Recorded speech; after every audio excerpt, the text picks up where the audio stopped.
Welcome to another episode of Pages and Potions podcast, where we dive deep into delicious drinks and give you our hot takes, craziest theories, and fun reviews of some of our favorite books. We're your hosts, Courtney and thanks for joining us during what we hope is your happy hour and your escape from the 9 to 5. Before we dive in, it's really important to remind you that this is a not safe for work podcast. We talk about explicit books using explicit language. So if that's not your cup of tea, or if you have little ears hanging around, this might not be for you right now. This is also your one warning that this podcast will contain spoilers. If that's not for you either, now is your chance to bail and catch us once you've read the book. Okay, if you're still here, let's get into it. So, for this week's episode, we've chosen of Thorns and Roses by Sarah J. Maas. There it is. This beautiful, beautiful, bright red book. Beautiful. The beauty. If you've been around the book community for any length of time, you have probably heard about this book a lot. You've probably read it, maybe multiple times. So you know it's like a grown-up Beauty and the Beast meets Hunger Games type situation. And because it's so well known, we thought we put a little bit of a different spin on our conversation today. So many people we've talked to have said this book either reignited their love for reading, which may or may not be the case for both of us, or has changed their lives, which also may or may not be the case for both of us. So this is our love letter to ACOTAR. So, Heck yeah. I'm yeah. gonna cheers to that. Okay, cheers to that. Well, that brings us to the drink. Let's talk about the drink first. Devin, do you want to take us through what we're drinking tonight? Yes. Okay, so one of my favorite drinks is the French 75, and the French 75 is typically gin, lemon, simple syrup topped with prosecco. And so for this one, I was like, how can we take this and like put a little twist on it that still represents that drink but also represents the book because I felt fitting, one of my favorite books with a favorite cocktail. Let's mishmash that together. So this one, instead of lemon, we put grapefruit. So we keep the gin, do some grapefruit, add some simple syrup, and then we actually top it with a sparkling rosé to keep in the theme with Court of Thorns and Roses. So we're gonna call it the Feyre 75, which actually, Courtney, is like the most brilliant name ever. When you said that, you're like, is that too cheesy? And I was like, no, it's actually No, we love perfect. the cheese around So here. give me the cringe. I need corny in my life, Okay. as Kate Winslet would say. So basically, if you're looking to make this, you want an ounce of gin, ounce of grapefruit juice, half an ounce of simple syrup, shake that over ice, and then pour it into a glass, top it with a sparkling rosé. This one, I don't think you can actually make into a mocktail. Usually we try to give you an option of a mocktail. I think if you really wanted to, you might be able to do it with like a non-alc gin, which you can buy. You could buy non-alcoholic spirits now. Mm. And then you could also do it with like a sparkling fruit wine that's non-alcoholic too. Like you could twist it if you wanted to, that would be an option. Or just grab your favorite drink if you don't actually drink and you just are here for the good vibes and the chaos. And maybe like a kombucha instead of the Oh, rosé? actually, Maybe? okay. Yeah, a hibiscus maybe? No. Ooh, I don't know. I don't know. Something. We But can try anyways, it. let's Okay, try it. guys. Mine has a piece of grapefruit floating in it. So Cheers fancy. to the Feyre 75. My God. Oh, that's so good. That's like that's dangerous. I'm That'll gonna drink fuck that you on a right up. patio all summer. Oh, like, yes. Wow. Yes, I'll take 7 more. Oh, so good. Mm, Mm, mhm. Damn. mm. Oh All my right. God. Well, Okay, enough of that's that. We're just enjoyable. like moaning into the camera Yeah, over it. I'm like, oh my God. that'll get us views. It's fine. Anyways, it's fine. Okay, All right. So now so that we're the book. sufficiently lubricated, let's talk a little bit about ACOTAR. For those of you that maybe have not been around the book community, this book is so popular that it now has its own acronym, which is ACOTAR. So we may say that as we go through. Easier, harder to say than A Court of Thorns and Roses? I don't know. But yeah, Devin, do you want to give us a little recap? Yeah. Okay, so our girl Feyre, she goes into the woods so she can hunt for her useless cunts of a family group. Two older sisters and a father who could be fucked to make sure they don't starve, honestly. Like, they are quite useless. Their dad is unfortunately crippled. He can't do anything. Nesta, as you might come to know over the series, is quite the biatch. Elaine is like maybe all beauty, no brains. We don't actually know enough about her still to this point, 5 books deep, but even in this book, you're like, who is she? So Feyre is in the woods hunting. She accidentally kills a fairy, oopsie, and due to a treaty between humans and fairies, she needs to now go live out her days in Prythian, which is the fairyland that is separated from the human realm by a giant wall, like an invisible wall. So she has to go live in Prythian. The fairylands, Tamlin. Tamlin is essentially this high fae that we meet at the beginning of the book. Feyre goes, sorry, I'm reading my synopsis. So Feyre goes across the wall and finds that fairies aren't actually the asshole she thinks they are. And she kind of actually ends up liking it there and isn't starving anymore. So, like, bitch, why do you want to leave? She falls in love with Tammin, an emo bitch with a heart of stone, and befriends Lucian, his sly mystery. Sorry, Courtney wrote this synopsis and it's my favorite thing I've ever read. Anyways, a bunch of shit happens, and Tamlin ends up sending her back home sending her back home and takes on her life debt. She can't stay away, and so comes back and ends up under the mountain, quote unquote, where she needs to complete some trials, hence the Hunger Games, whatever. She dies, but then gets resurrected as a fae and comes home to Tamlin. The end. That was probably the best synopsis I've ever read in my life, other than like he plays the fiddle and she can't read. Whatever, whatever. Yes, Those are just absolutely. sidebars. I If you've read mean, the book, you just know. exactly. And that's the quickest synopsis absolutely possible, but like a whole bunch of stuff happens, right? And like we said, we're not here to Yeah. necessarily deep dive into the plot or the theories or anything like that today. We're here to talk about why this book is so important to us and, and Hmm. why it has reignited the love of reading in so many people. Yeah. Go ahead. Yeah. I was just going to say, if you haven't read the other books in this series and you've maybe only read this book, I just want to give you another little spoiler warning that we were probably going to talk a little bit about stuff that happens later in the series because it's kind of inevitable. When you read it, it's almost as if like it's all just one big world, and it's really hard to separate it in a way once you've read everything and you're just trying to like connect all the dots. So when we do talk about theories, there is a possibility that we aren't going to be able to kind of hold those spoilers back without it making no sense, right? Like we have to kind Mhm. of keep it all encompassing in order for it to make sense. So I just wanted to put that out there to anybody who's listening who maybe hasn't read everything else, that as of this point, we are going to probably have some spoilers for the rest of the series. I'm sorry, tough shit. Just read the book because it's amazing. It is Read the absolutely series, amazing. people. It's Yeah. absolutely amazing, and it's totally true. Right now, there are 5 books, or 4 plus a novella, if, some folks will get, really focused on that. And I think, 4.5. yeah, like, but there are more to come. It's not a finished series either. So I want to tell a little bit of a story about how I ended up reading this book for the first time. I just read it for the third time. I've never read a book more than once before in my life, before this particular book. And so, I wanted to get back into reading a little bit, and Devin and another close friend of mine were both, you got to read this book. You got to read this book. And I was saying, nope, I don't like fantasy. Fairies, what the fuck? No, I only read nonfiction. What are you doing? I don't want to read this book, whatever. And then I read it. And then my response back to both of them was, what in the Beauty and the Beast fuck is this? And they're like, just read the second book. And then I read the second book. And then I fell in love. And now I'm just completely in love. And now we have a podcast about books. I Nonfiction. like I would say I'm sorry, but I'm not really that sorry. No, no, no, no, no. Don't be Yeah. sorry. And yeah, and I think one of the reasons that this book, and then you kind of branch out to more books in the genre, right?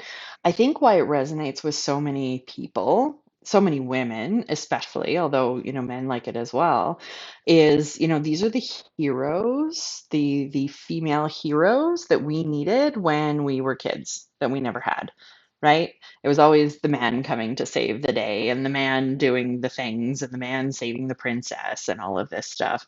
And this is badass female main character. She's the one doing the saving. She's the one that is, she knows who she is, and it's just so awesome. Totally. I think I literally had the thought actually while you were saying that was I wish that I had read this in my early 20s because I feel like because I mean she's a 19-year-old in the book, but that's neither here nor there. I read it in my 30s and it still resonated, but I wish I'd had these strong female archetypes in my early 20s because I didn't. Like the reason I kind of got back into it is I was a similar situation where I hadn't picked up a book to read for fun in probably 15 years, which is like wild. I maybe read like a one-off standalone every Mhm. like 5 years, but I was never like a reader outside of high school. In high school, like I read Harry Potter, I read all sorts of stuff. Like I loved reading in high school. And then for like 15 years, I didn't pick up a book. And I have a friend, Alyssa, so shout out to Alyssa for doing this. She just constantly was like, I think you just haven't found your genre. Like you should give this book a try. And I had one other friend suggest it to me and I was like, okay. So I just bought it. I went and was like, I'm just gonna buy it. If they think I'm going to like it, I'm just going to give it a whirl. And I read it in like 24 hours because I couldn't put it down and then immediately went and bought book 2 and 3. And then I read book 2 on an airplane ride to Ontario and book 3 on an airplane ride back from Ontario. Like I could not stop. I was just like, like just go. Um, and I haven't stopped. Like I went from reading no books to now last year I read 110 books in a year. Like That's which is insane. insane. That's Yeah, so it's crazy. crazy. So did Yeah. like were the people on the plane weirded out when you were like squealing? Like kicking your feet and squealing? No, I'd like to think that I actually have a really cool, calm, and collected reading face when I'm in public. Like the only way you can tell, and I think it's because it's my partner, like Ben can tell, is if I'm like starting to breathe differently. I'm like, oh, this is an exciting part. Like, okay. I think that's my only tell. But Hmm. I'm usually pretty good about reading in public, and I couldn't put it down. And now here we are, like our love of books had like infiltrated our lives so heavily that you and I were like, why don't we do this for real and talk about it and share our love of books with everybody? Hmm. And that's why we're here, Hmm. which is amazing. Yeah. Thanks, ACOTAR. Thanks, Yeah. Sarah J. Maas. Yeah. Thanks. Appreciate you. Yeah. Thanks, girl. It's so great. Oh man. So, so great. And I think, yeah, just the depth of the depth of the characters and the like one thing too, if you read the whole series or the other ones of her series, like there's nothing that doesn't mean something. So this being my third read through, I always notice something that I haven't noticed before. And then I send Devin my cracked out theories. And she either tells me I'm crazy or she's like, that might hold some weight. So it's just if you haven't read it, go ahead, pick it up. Your library will have it 100%. It's not on the banned book list anywhere, is it? I think the second one is. Actually, you know what? I think you're right. I think it's the second one, not the Yeah. first one, Yeah. which is whatever. Yeah. They just that's silly. That's Yeah. a whole other thing. Yeah. No, We won't go there. I was quite literally no. I was thinking the same thing actually. Like if you've ever read any of her other works, everything she says and puts on paper has a purpose. Mhm. She doesn't just say something to be willy-nilly. Like she's not just like throwing out some random loose fact for nothing. Everything is a key to something else. Like especially if you've read any of her other works. Like I've never had another book series have more Easter eggs than like Throne of Glass and like there's just we could talk Mhm. about that another time, but she's just so clever and about like intricately planning out her plot so that everything has a purpose. So when you're reading it, you're not like lost in the sauce. There's actual meaning behind everything. And again, like I said, like you said, reading it like for a third time, I think this was like my third or fourth time reading it too. you pick up on so many things. And now, especially because so many people are talking about it, you hear some crazy theories and you're like, oh my God, could this be true? Like it's pretty crazy. And the community is so big now. I think the first time I read it, it was like just starting to get a little bit of momentum on Book Talk. And then like we read it and it felt like months after we read it, it just like exploded. And it was like Hmm. celebrities are reading it and everybody's reading it. And now it's just this like huge phenomenon almost. Yeah, Yeah, it's it's wild. crazy. It's wild. And so Feyre, our protagonist, right? She goes from taking care of her family, having to do all the hunting and all of this and making the money and making sure they don't starve. She goes from that to kind of living the high life in Prithian, right? Like there are certain things she can't do and certain places she can't go, but I mean, like they're really impressed with her ability to trap the Suriel. Shout out to the Suriel. We love the Suriel, The and cereal. yeah. And so she gets to be herself for the first time in her life. And you see her grow and you see her, start to tell jokes and start to, and then of course she falls in love with our main man Tamlin, who, if you stop now, if you haven't read at least A Court of Mist and Fury and you don't want spoilers. So here's your warning. Three, two, one. Okay. You've been warned. Okay. So, Devin, is Tamlin actually a walking red flag in this book? Some people say he is, and some say he's not. What say you? It's complicated. Relationship status, Um, it's complicated. it's complicated. I think maybe I'm just a very empathetic person and I can understand that he is not a perfect human. Well, he's not human, but he's not perfect. No. And he when you learn more about Tamlin, you learn more about his history as the series goes on. He didn't have a very solid like mentor in his life to guide him on the ways of like treating women. Not that that's an excuse, but I think he did his best in the time for what he was given to use in terms of like resources and like guidance. It's tough because I mean like there's a obviously if you've read book 2 you know he has like a big explosion. He doesn't mean to hurt her. A lot of people are like, well, that's still abuse, and it is, but it's complicated. And I know I'm probably gonna get a lot of shit for saying that because people are gonna be like, it's abuse, let's cancel her. But I feel like he is also a victim of a lot of other things too. Like he was manipulated by Amarantha and probably emotionally abused by her. And he also lost family members and he's also gone through it. Like he is not, we can't uphold Rhysand on a pedestal and then not uphold Tamlin to a similar set of guidelines because they lived very parallel lives, Hmm. like very similar parallel lives in the series. And the only reason people are rooting for Rhysand and Feyre is because we are reading the book through Feyre's rose-colored glasses. She is the most unreliable narrator ever. Like honestly, because she's in love. So of course we're Hmm. gonna fall in love with whoever she's in love with. So of course we fall in love with Tamlin in the first book because she's so swept up in this whole fairy tale of it. And then of course we're gonna fall in love with Rhysand because she's then swept up in him and it's beautiful and all that, but you can't, I feel like you have to paint them with similar brushes. And so if you're going to call Tamlin a red flag, then there's got to be things about Rhysand that you also have to call out as a red flag. And you can't just be like, all Rhysand, all hail Rhysand, the most amazing High Lord of all time, and then be like, he's an abusive dickhead. Like, Rhys also did some really fucked up shit Hmm. multiple times. And because we're seeing it through Feyre's glasses, it's like, it's perfect. He's fine. He's my mate. Spoiler. You know, We already told you there's going to be spoilers, There's people. so many spoilers. And like I am 100% team Reese and I love him so much. So part of me wants to like vehemently disagree with you, but at the same time I actually do agree. And especially this read through.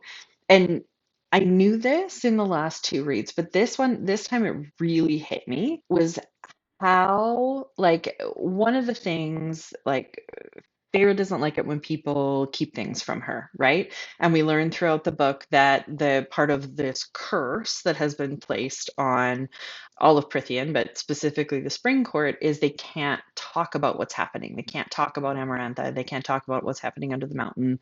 They can't talk about it. So they use code words like the blight and all of these things to talk about what's happening. But what Tamlin did throughout the book is he would like speak about it with other people that know about it so he could speak freely in very public places so that she would overhear. And I thought, isn't that cool? Like, isn't that, I'm thinking about another person. I want to tell her what's going on, but I can't directly tell her what's going on. So I want to make sure that she's as in the know as possible. So when push comes to shove, she can do the right thing, right? She can, she Mhm. can, spoiler alert, stab me in my heart of stone because it's not actually going to hurt, that Mhm. kind of stuff. So I thought that was Mhm. super interesting, and I don't think he's a walking red flag in this book. Like, I think, next No. book, different story when he explodes, when he essentially keeps her prisoner, like all of that stuff. Mhm. Totally different story, totally different conversation, but absolutely 100% trauma based. We know this. But yeah, this first book, like reading with that lens of, is this guy a bad dude? I don't think in this book he is. No, like I also reading it, like he has his job is to make her fall in love with him. Like that's to break the curse. She has to fall in love with a fairy after she's killed a fairy, essentially, to help break the blight upon their lands. And he almost tries everything he can to like not let that happen. Like he's just like keeps his Yeah. distance, Sends her um away. is like sends her away, tries to be really polite to her. I mean, he's terrible at flirting with her, clearly. Like he's just like, "Oh, Your your hair hair is is clean." I'm clean. like, "Okay, thanks, sir." Like just not a flirty guy in any way. Like he's just so awkward and he's not a Romeo in any way. No.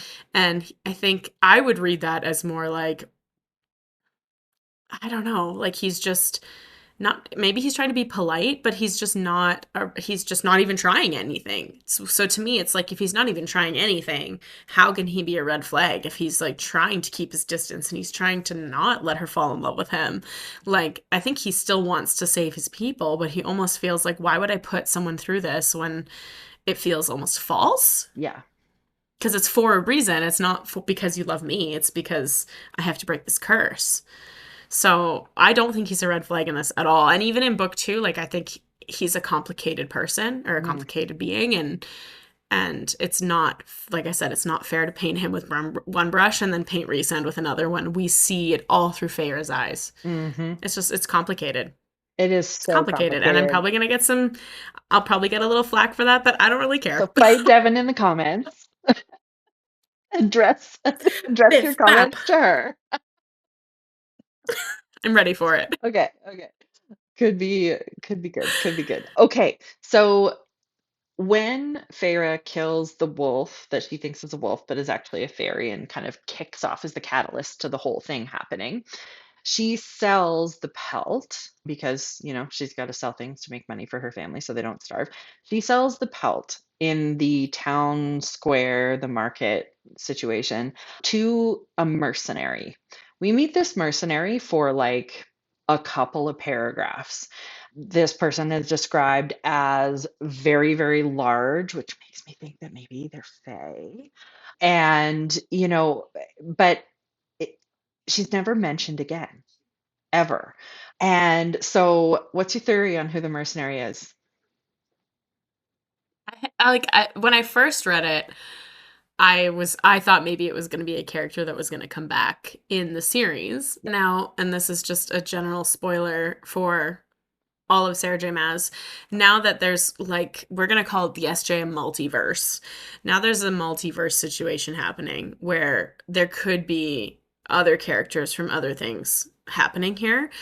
And what after my second read through, there's a character in Crescent City books called Fury, and she is a mercenary basically Hmm. where she goes. Well, we don't meet her a lot in the books. We know she's kind of tall, we know she has chin length cut hair, um I don't think she's actually described as like super buff. Like when I read The Mercenary, I read it as like she is like a buff, like Yeah. Xena, warrior princess, like just a brilliant, like a soldier. Essentially, is how I read that. And I don't know if Fury's like that. Now, the other person that actually crossed my mind is in Throne of Glass. We actually meet a character named Ansel. And Ansel is a character. Also, is that She's the one good? that store the horses. They were in the desert together. They Oh, raced horses against I each thought she other. had red hair. Didn't Oh, she have maybe red? she did. I don't know. Anyway, keep Maybe going. I'm mistaken Yeah, then. keep going. She might have red hair. I don't know what Yeah. color hair she had. It was just dark hair, I guess. And I thought maybe it could be her. It could be someone from that realm. Mm-hmm. It could be someone from the Throne of Glass life that or like world. Yeah, I don't know. I don't know. I know. That's my like that's kind of where I've like fallen is I just like I'm gonna be suspended in the land of disbelief when it happens and be like, oh my God, it was this person Same. if we ever find out. But Same. And what about you? one thing I noticed this time, I don't know who it is. I had many theories, but I think I have disproven them all. I like the idea of it being Fury, but one thing I noticed this time was that she shows Feyre the bottoms of her legs and they are like blackened. Yes. And I don't know, like I'm going through and it's been so long since I've read the other series. I don't know if there's anybody else in the other series that is described as having blackened. Oh, okay. Yeah, yeah, yeah. Who? Hey, Who? so you know how Bryce was attacked by the beast and had venom in her leg and it was black and wiggling Yeah. and she had to go get it extracted by Hypaxia. Sorry, spoiler. Yeah. Like, So maybe and then the other thing it was a too, Crystallos demon, right? yes, Yeah. the Chrysalis, yeah. Yeah. So I was like, because she says, "Oh, was it a Martax?" And the mercenary goes, "No, it was something. It was something worse. Yeah. It was something much worse." And the Crystallos demon is a demon of hell, like it's from the lands pits of hell. The other thought I had was in Throne of Glass, the Valg are they have the black The black. eyes, and Yeah. she was described as having really black, dark eyes with little flecks of brown in it, like really, really dark eyes. And so I was like, huh. That's an See, interesting little tidbit there that I'm going to think about at night now. I know, right? Because we still don't know where the missing Valg is, right? Like from Crescent City or Well, what were they? the Asteri? Asteri. Yeah, we don't know where the missing Asteri. Anyway, lots of theories. And if that Yeah. just all sounded like gobbledygook to you, go read the rest of the books. It's only 18. You're fine.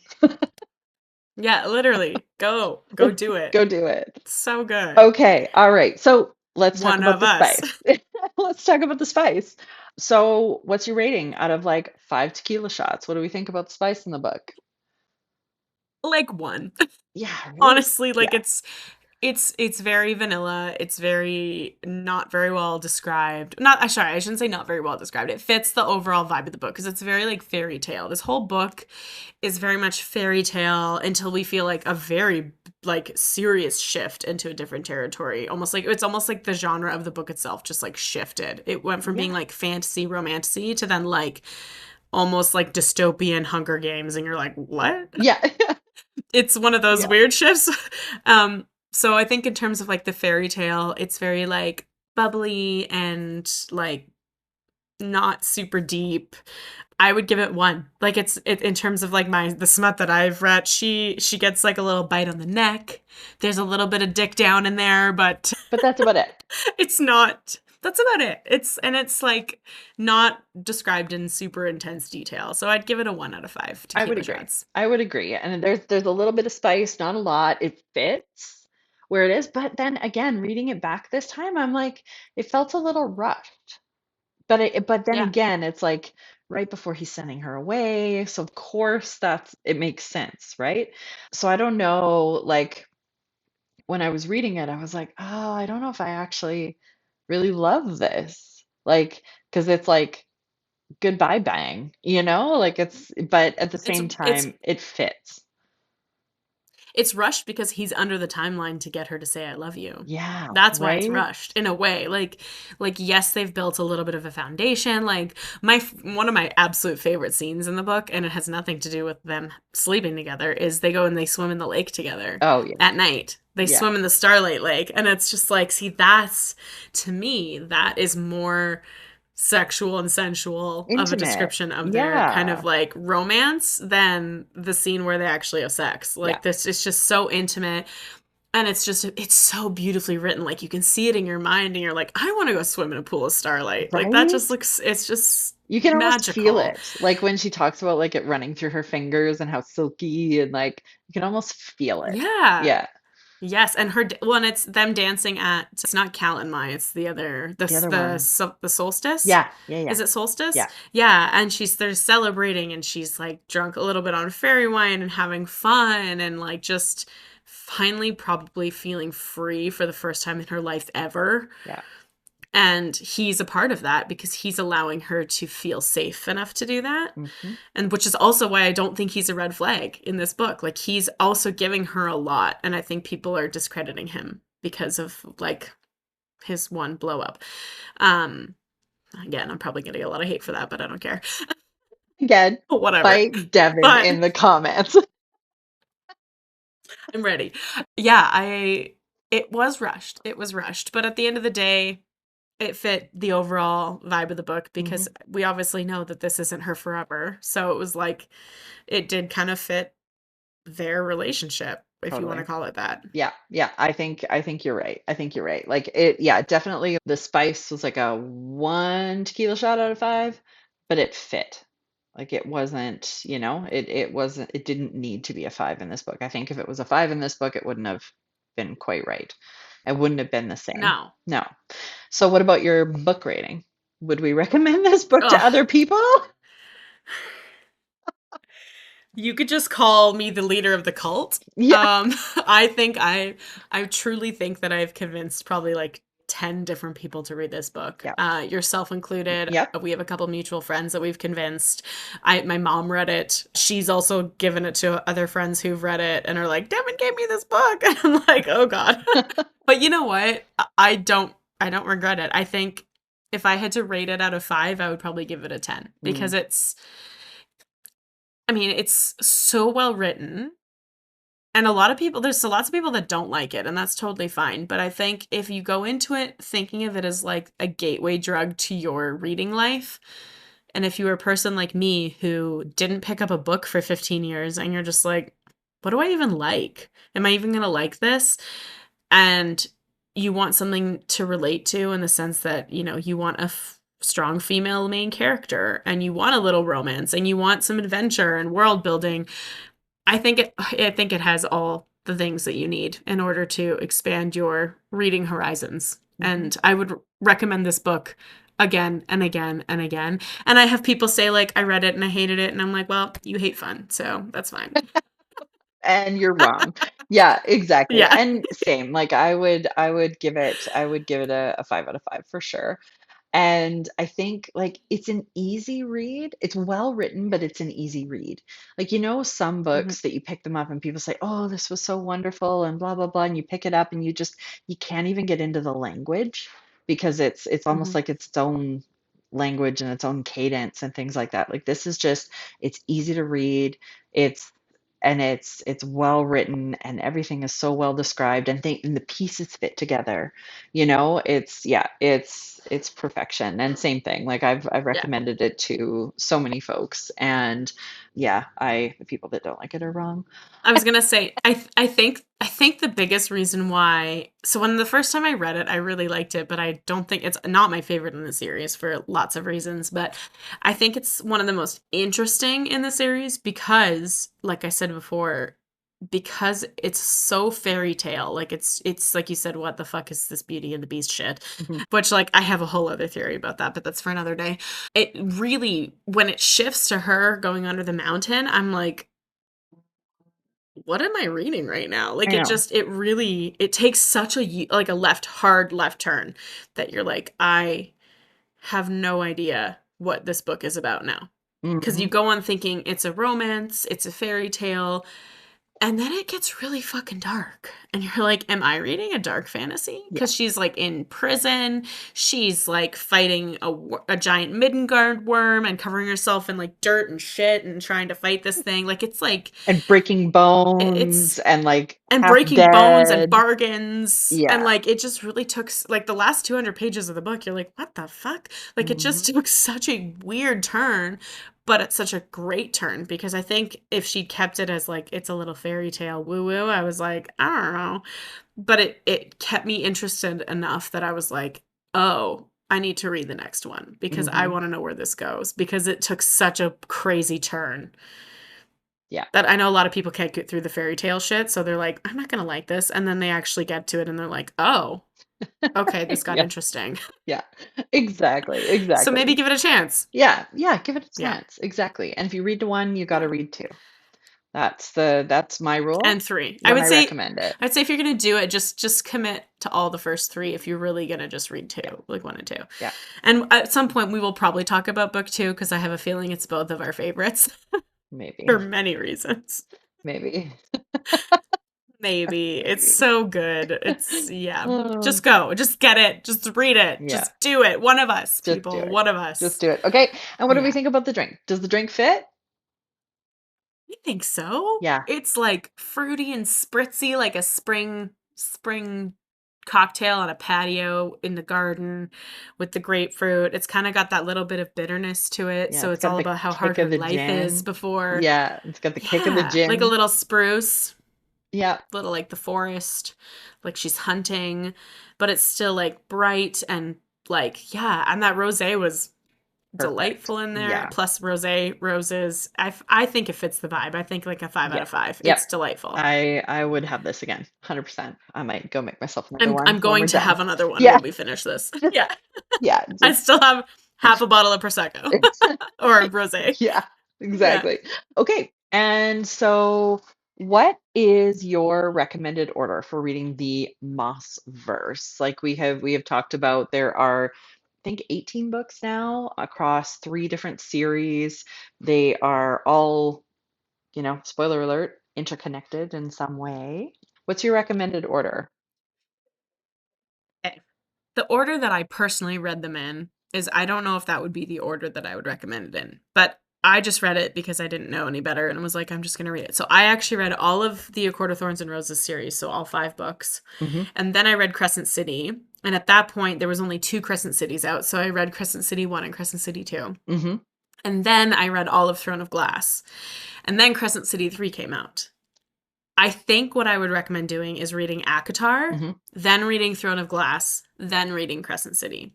Yeah. Purely because Crescent City series is essentially where like the big multiverse moment happens.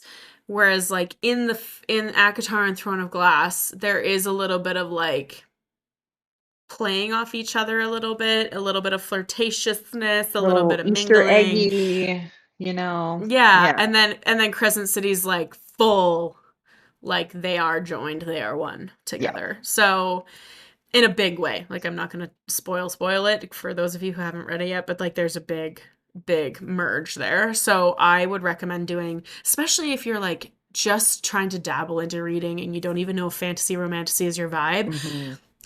like A Court of Thorns and Roses is for sure romantasy. Like it is, the romance is a main plot point. It is not a subplot. It is a huge part of the plot. And then it's later in the series that it starts to be more of like the subplot with way more world building and plot points happening. Whereas Throne of Glass is an epic fantasy with romance being like a very small subplot in the last 4 books of the Yeah. series. So you learn so much world building, so much character development, so many Easter eggs. Like it's amazing. Hmm. And then with Crescent City, it's more of like it's like a modern day. I want to almost call it like I think I'm gonna get hate for this, but I almost want to call it like a sci-fi fantasy because of how modern it is. Oh, interesting. Like Yeah, it's definitely like there's modern. so Like there's much. It's cars very and very modern. guns and yeah, like I it's like, like and I don't know today. if that's Yeah. the right way to describe it, but it's definitely it's fantasy.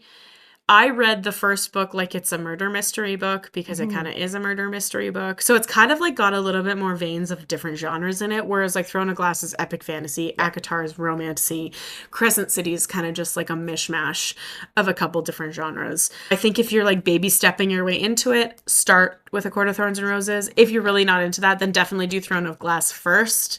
I would say Crescent City is the level of world building is overwhelming if you're not used to that style of writing and that style of fantasy world building. Yeah. It's a lot. Like the first 6 chapters of the first book, you're like, am I supposed to remember all of this? Yes, What is exactly. I happening? think if I hadn't It's a lot. already been in love with her as an author and I had read Crescent City first, I think I would have stopped and been like, nope. Yeah. But I would agree with you. Because I you just think, know. yeah, like that would be my preferred order too, is ACOTAR first. It's really easy to get into, like it's like we said, well written, easy to read, that kind of stuff. And then yeah, Throne of Glass, more epic fantasy, but also extremely strong female main character, like just total fucking badass. And then yeah, and then Crescent City where it kind of all comes together. I would totally agree. Yeah. Yeah. It just makes that sense. And especially if you read Crescent City, the Easter eggs and stuff that do happen are not going to be as exciting for you Yeah. because it's not, you won't have anything to refer back to because you won't understand. You'll be like, what do you mean? Who are these people? Why do I have to care about this? And it's not going to be as an exciting of a reveal or like a plot point if you don't understand what's happening. Yeah. So I really would leave Crescent City until last. Yeah. I totally agree. I totally agree. Well, I think that's it for today. Any No, no, final no. thoughts? Truth time for you. Was Okay. Tamlin your first book boyfriend? Ugh, I don't know because I read one and two, like books one and two in such rapid succession. Like I didn't I didn't fall in I also didn't know what a book boyfriend was at the time. Amazing how far we've come in the last 3 years where now I have like I can't even count them on two hands. But I don't know. Like I don't know if I like fell in love with his character a- as much as I did other characters in this series. You know what I mean? So I You know don't what's funny is know. I actually I thought Lucian was going to be the love interest the whole time. For the very first time I read it, I was like waiting for them Really? to click because their banter was so It's so good. good. Like it was Yeah. so funny. He's so funny and witty and just like snarky, and I was like so ready for it to be him, and then it wasn't him, and I was like, "Oh, okay. Yeah. We're And going can this we way." also talk as Canadians who, took French in school and all of this stuff, how hard it is to call him Lucian and not Lucien? Oh my God. Correct. I cannot. In my head, he's I know. Lucien. Yeah. Yeah. Yeah. Yeah. Or like how it's supposed to be Feyre, but I would call her Farah, like Farrah Fawcett. Yeah. The whole I time I'm reading it. And Rhysand was actually Rice. Oh yeah, Rysand the whole time. He was Reese, for but a he was long time. Rysand in my head. Yes, Anyway, yeah. correct. Yeah, totally. So what Correct. about you? Did you fall in but you fell in love more in love with Lucian, right? Well, yeah, in terms of like first book boyfriend, I feel like he's not my first book boyfriend because I did read like Twilight as a teenager and Harry Potter and I was like absolutely a Harry Potter girl. Harry and I are going to be together forever. But Too bad J.K. Rowling's such a but it cunt, hey? I know, she's the worst. I hate it. I just pretend she doesn't exist and that Harry Potter wasn't created by her. In my Mm-hmm. mind, that's where I Mm-hmm. live. But in terms of this series, I think I'm like, yeah, I'm in the same vein as you. Is like I didn't fall in love with him. I was intrigued by him, but Mm-hmm. like not enough to tattoo his name on my body. Like no Yeah. shame to the girls that have, but like, did you read the rest of the series? Yeah. You Ugh. know, Ugh. not there. But I think Lucian was a stronger contender Yeah. Yeah. to be a book boyfriend And for me. let's be real, the only book name that I would get tattooed on my body is Abraxas. It, truly, truly, Yeah. yeah, Yeah. 100%. Or Fleetfoot, but Fleetfoot just sounds stupid. It kind of does. No That's the offense, no shade, worst. Sarah, but like it's the dumbest dog name Worst ever. dog name ever. Like what? Like, Anyway. why? I read that it was like Fleetfoot, Fafa. Yeah. So bad. Does not roll off the tongue, Why? Sarah. No, no, No. no, No. no. Okay. Well, yeah, like he Yeah. wasn't anyway. Yeah, for another time though. There are other Fae in that book that I have fallen deeply in love with. Yeah, Same. yeah, exactly. Same. And I can't wait for the next book. Like she's teased that, which is interesting. She had teased that ACOTAR 6 is coming, Yeah, but in like the realm of how she has described her books, she calls the novella, which is between book 3 and book 4, 4.5. So it's not actually right, book 4. right. So it's like this book, Mist and Fury, War and Ruin, or Wings and Ruin, Frost and Starlight, then Silver Flame. So Frost and Starlight is the novella, and she, in her like description of the books, calls it a 4.5. So it wouldn't be Silver Flames wouldn't be considered book. Sorry, it would be 3.5. 3.5, Yeah, and then yeah. book four would be Silver Flame. So I'm like, if that's how you classify it, where's book 5, Sarah? Where is book 5? Because you're saying ACOTAR 6 is coming. So where's book 5? Devin, You know I'm what I'm not saying? gonna sleep. I'm not gonna I like, sleep. am I crazy? I'm pretty No, sure that's how she's described her books, I is have no like there's idea. 4.5 of them. It's Well, 4.5. now it's internet So research where's book time. 5? Like, where's the book, Sarah? Where is it? I know when it comes out, I'm not going to sleep. I'm just going to read it in Oh, I 24 hours and then we'll know. probably review it immediately. We're gonna have to find a midnight release or something, like for Oh, for real. sure. Yeah, yeah, For sure. yeah. All right. 100%. Well, that was so much fun. A true love Yes. letter to the book that reignited our love for reading, both of us. So Hmm. that's all for today's episode of Pages and Potions podcast. If you try our cocktail or you end up reading A Court of Thorns and Roses and need to feel Am I heard, empty?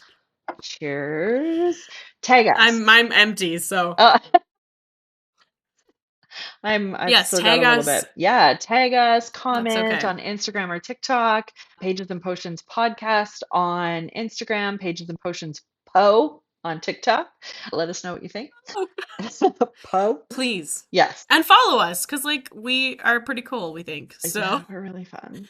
And we're one of really us, funny. join us. And also, like, I'm not afraid to fight you in the comments. I will stand by the shit that But I she will do talk, so okay? very kindly and with love in her heart. So it's great. I'm a shit talker, but I'm a real one, okay? Yeah, so true. Next episode, we're gonna be talking about a book that keeps coming up on our feeds. It was Yeah. released a while ago, and we neither of us have actually read it yet, which I think is awesome that we both get to have like our first reaction together. Yeah. It's called Quicksilver by Callie Hart. I'm sure lots of you have read it. We hear the MMC is one of the ultimate book boyfriends, but I don't know. We'll see. I'm not so sure. Who I don't knows? know. I don't know. I Yeah, don't know if anybody could come close to the OG book boyfriend. My OG book it's boyfriend true. Resend. Yeah. Anyway. Yeah, So yeah, it's true. if you've got any cocktail suggestions or to help us pair with Quicksilver or any other books for that matter, our DMs are always open. So until then, stay spicy and keep spilling the tea.